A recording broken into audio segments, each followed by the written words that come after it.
Paz do Senhor, meus irmãos, graças a Deus por tudo que Deus tem feito em nossas vidas. Hoje, nossa lição de número 8, e nosso tema é o lugar santíssimo. Irmãos, o que tinha dentro do lugar santíssimo? Era a arca da aliança, era a presença de Deus ali entre os dois querubins, a Shekinah de Deus que se manifestava ali. Nesse lugar, só uma vez por ano, o sumo sacerdote podia entrar o dia da expiação, ou, para o judeu, o Yom Kippur. No nosso texto áureo que está em Hebreus capítulo 9, versículo 3, diz assim: Mas depois do segundo véu estava o tabernáculo, que se chama o Santo dos Santos. Irmãos, esse lugar chamado Santo dos Santos, ou lugar santíssimo, nós vemos ali que era um lugar que só uma pessoa poderia entrar. O autor aos Hebreus vai relatar, ele relata acerca do sacrifício, acerca do tabernáculo. E ele coloca esse lugar como o lugar mais importante ali, daquele que Deus mandou levantar, o tabernáculo no deserto.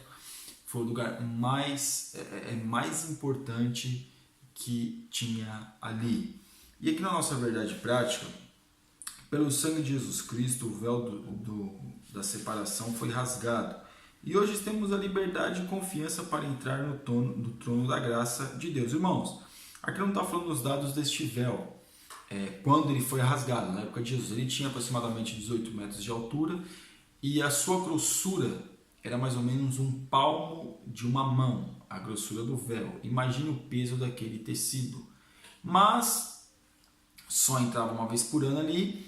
Quando Jesus morreu na cruz do Calvário, esse véu foi rasgado de alto a baixo, meus irmãos. Esse véu foi rasgado de alto a baixo. Então, dizem que nem com uma junta de bois esse véu poderia ser rasgado. Um puxando de um lado, outro puxando de outro. Mas ninguém sabe, misteriosamente, esse véu foi rasgado. E Deus, claro, foi Deus que rasgou, porque ali simbolizava o acesso do homem ao trono, o acesso do homem à presença de Deus. E quem nos dá esse direito é Jesus Cristo, através do seu sangue, através do seu sacrifício. Em Êxodo capítulo 26, versículo 31 ao 34, Deus falando como ele queria que fosse feito ali os panos. O pano deveria ter um querubim, em cima da arca tinha querubins. Então Deus mandando como deveria fazer essa arca. E porás coberta do propiciatório sobre a arca do testemunho no lugar santíssimo, e a mesa porás fora do véu, e o castiçal. Esse castiçal foi o que nós estudamos na lição passada. Então o que estava dentro da arca, dentro do lugar santíssimo, era a arca da aliança. E dentro da arca, o que tinha dentro da arca? A vara de Arão que floresceu, e também um maná. Dentro da arca, tudo aquilo que está dentro da arca é eterno. Então nem o maná estragava e nem a vara de Arão também. Aquela vara que floresceu quando eles ficaram ali, mas será que foi Deus mesmo que chamou você? Então vamos fazer prova, vamos enterrar as varas aqui, aquela vara que florescer vai ser o homem a qual Deus escolheu. E Deus escolheu a tribo de Arão, ou seja, a tribo de Levi, para ser os levitas, que são os levitas para poder desmontar e montar o tabernáculo. Em Hebreus, capítulo 9, versículo 1 ao 5, diz assim: Ora também o primeiro tinha ordenação de culto divino e um santuário terrestre, porque um tabernáculo estava preparado. Irmãos, alguns dizem que esse tabernáculo também existe no céu. O tabernáculo aqui da terra é uma figura daquilo que tem no céu. Claro que depois desse tabernáculo virou um templo suntuoso. Depois foi derrubado, depois foi reerguido, depois foi derrubado. Porém, nós vemos que era um templo depois que ficou mais abrangente para nós. Esse véu foi rasgado dentro do templo. Mateus capítulo 27, versículo 51 diz assim: E eis que o véu do templo se rasgou em dois, de alto a baixo, e tremeu a terra e fenderam-se as pedras. Então foi um fenômeno assim, sobrenatural mesmo que aconteceu naquele dia da crucificação de Jesus, né? Porque todos tinham essa questão do Santo dos Santos. E depois que o véu foi rasgado para nós, subentende que, e essa é a verdade, quem diz é Jesus, que nós temos acesso livre com o Pai através do quê? Através de Jesus. Agora nós não precisamos mais de sumo sacerdote, não precisamos mais de sacrifício, Porque nós podemos dobrar os nossos joelhos e nós sermos ouvidos pelo Pai. E nenhum sacrifício, porque em Hebreus também vai dizer que nenhum sangue era suficientemente limpo para nos limpar dos nossos pecados. Mas o sangue do Cordeiro de Deus que tira o pecado do mundo, esse sim é eficaz. Tanto para aquela civilização, para como todas as civilizações que existiram e que ainda vão existir no mundo. O lugar santíssimo era o local mais reservado do tabernáculo. Então, ninguém entrava, como nós estamos falando. Ninguém entrava no lugar santíssimo. Só o sumo sacerdote, preparado. Porque se ele não estivesse preparado, ele era fulminado. Aquela cultura ou aquela história que o sumo sacerdote tinha que entrar com os sininhos ali, com a roupa cheia de sinos, com uma corda amarrada na cintura, porque se o sino parasse de bater, ele tinha morrido, então tinha que puxar ele para fora. Irmãos, a Bíblia não vai falar sobre isso. Isso é uma questão da época ali dos macabeus, onde eles também sacrificavam, eles começavam a usar este método. Claro, deveriam usar este método porque o sumo sacerdote não estava preparado, estava entrando no Santo dos Santos e sendo fulminado pela presença de Deus. Mas era um lugar reservado, ninguém podia entrar, só o sumo sacerdote uma vez por ano. Mas você vai dizer, mas irmão, mas eles também não tinham que desmontar e montar o tabernáculo assim e tal? Ele podia, nesse momento eles podiam, tinha que tirar o véu, tinha que tirar, isso aí os levitas faziam esse trabalho. Mas o culto, a liturgia de culto, na hora do culto, nós entendemos como culto, ali naquela liturgia ali, o tabernáculo pronto e montado, para entrar, para prestar um culto a Deus, para levar o sacrifício, só o sumo sacerdote. Não tem outra questão, só o sumo sacerdote. Parte 1 aqui, tópico como parte 1. O véu do lugar santíssimo. O véu como barreira ao livre acesso à presença de Deus. Então o véu era um simbolismo o quê? Do limite que o homem tinha para se achegar a Deus. Ali era um limite. O véu foi colocado como um limite. Claro, tinha bordado, tinha alguns ornamentos ali, querubim, mas o véu em si era um limite. Olha, o homem pode chegar até aqui. O sumo sacerdote vai além, claro, mas o homem pode se chegar até aqui. O homem comum, o levita comum, na verdade só os sacerdotes entravam até o santo. Então pode se chegar até aqui, mas para o homem chegar por outro lado, ele precisa de um sumo sacerdote. Uma vez por ano, só uma vez, não pode ser mais do que isso. Então o véu é para o homem, para que o homem pudesse saber o limite que ele tinha de se chegar à presença de Deus. Esse era o limite, o véu. Hoje nós não temos mais esse limite. O que favorece nós é a presença de Jesus. Jesus nos dá a condição, através de Jesus, que nós nos achegamos a Deus. Parte 2. O véu tinha um bordado especial como figura de querubins, né? Deus ordenara que se bordasse no véu a mão das figuras dos querubins. Uma pergunta relevante cabe aqui. Qual a razão desses querubins serem bordados no véu? A Bíblia registra a história da rebelião de um querubim presunçoso e orgulhoso que desejava ser igual a Deus. Eu não sei se essa questão seria muito relevante. A questão dos querubins ali bordados no véu seria mais para... É claro, meus irmãos, tem um simbolismo. Mais para a reverência do povo, dos seres que o Senhor criou. Também pode ser também o querubim, o diabo, Satanás, que foi expulso do céu, um querubim ungido. Mas também tem a questão, o véu e o traçado de seus fios. Meus irmãos, o véu era um véu muito grosso. Não vou dizer este véu aqui do tabernáculo. Do tabernáculo não tinha 18 metros de altura. Esse era o véu do templo de Herodes. Teve o templo que Salomão ergueu, depois foi destruído, depois Esdras foi erguer um outro templo, claro, menos suntuoso, mais modesto, e depois Herodes, para agradar o povo, para se chegar ao povo, para que o povo puder, para ter uma aceitação com o povo judeu, ele faz um templo, que demorou aproximadamente ali 45 anos para ser construído. Era maior do que o templo de Salomão, porém o templo de Salomão era mais luxuoso, mas o templo de Herodes era maior do que o templo que Salomão construiu. Mas aqui, o véu do tabernáculo não era muito grande, não era muito tão grosso assim, mas tinha os seus fios de linho, era coisa chique, era coisa fina.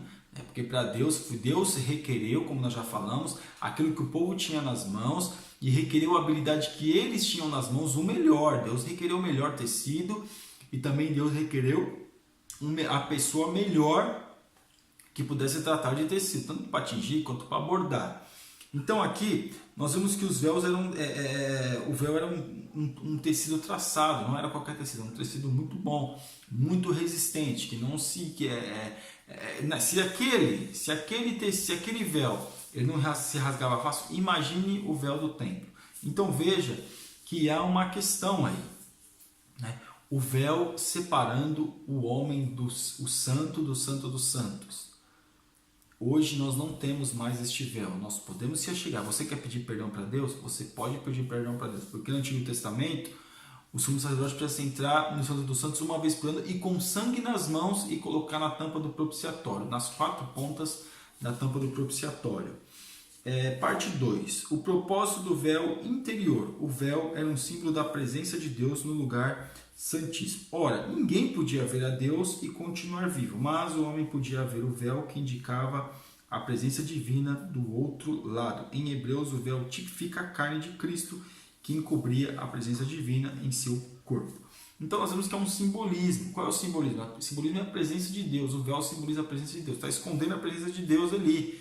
E o que depois que a gente tem depois que nós temos uma convivência com Jesus, nós vemos a Jesus, porque a presença de Deus está na carne de Jesus. Por isso Jesus falou, olha, mostra-nos o Pai. Filipe perguntou, olha, mostra-nos o Pai. Jesus falou, olha, tanto tempo estou convosco que não tenho visto o Pai.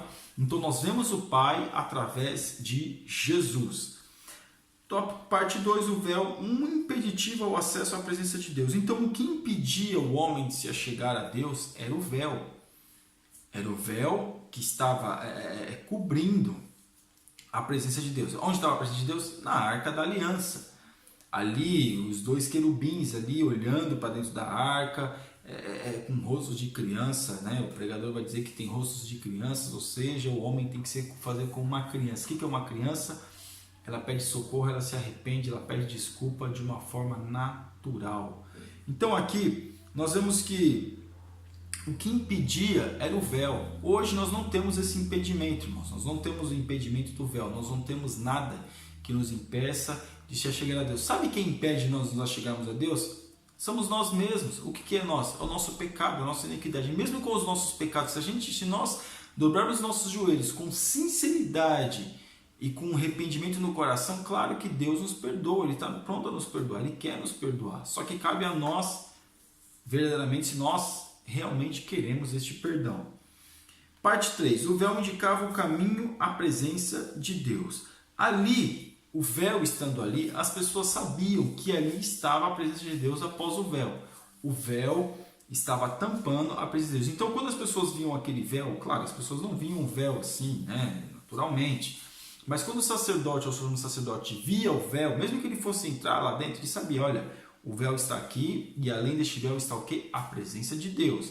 O sacerdote não podia entrar ali.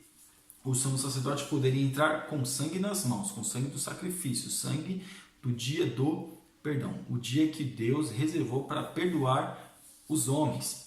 Então, nós vemos que isso era o quê? Era uma forma de as pessoas terem um temor acerca da presença de Deus. Olha, a presença de Deus está ali, eu não posso me achegar de qualquer forma. Diz a cultura que o sumo sacerdote ele entrava dentro, depois que ele passava o véu, era 7 passos até a arca. E quando ele falava lá, fazia a liturgia, colocava o sangue em cima da tampa do propiciatório, nas 4 pontas, mas quando ele fosse sair, ele não podia sair de qualquer jeito. Ele não podia simplesmente virar e sair, ele tinha que sair de costas, olhando para a presença de Deus, ou seja, reverência. Aí quando ele sentiu o véu nas costas, ele virava e saía. Era uma forma de reverência. Isso diz a cultura.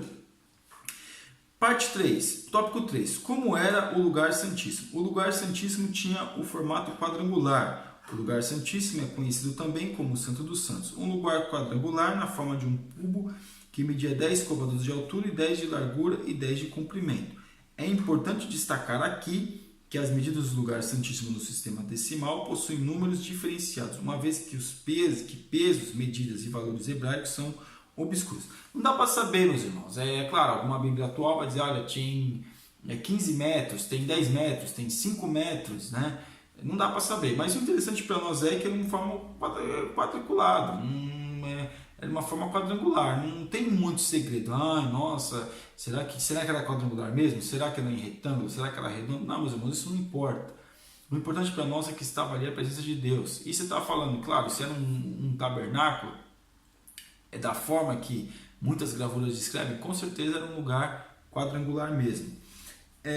Parte 2 aqui, o lugar continha apenas um mobiliário, a Arca da Aliança. Então a única coisa que tinha ali dentro do Santo dos Santos, ou do lugar santíssimo, era a Arca da Aliança. Era a única mobília que existia naquele lugar, a Arca da Aliança. Não existia mesa, não existia cadeira, não existia para o sumo sacerdote chegar lá, sentar e ficar lá pensando na vida, não.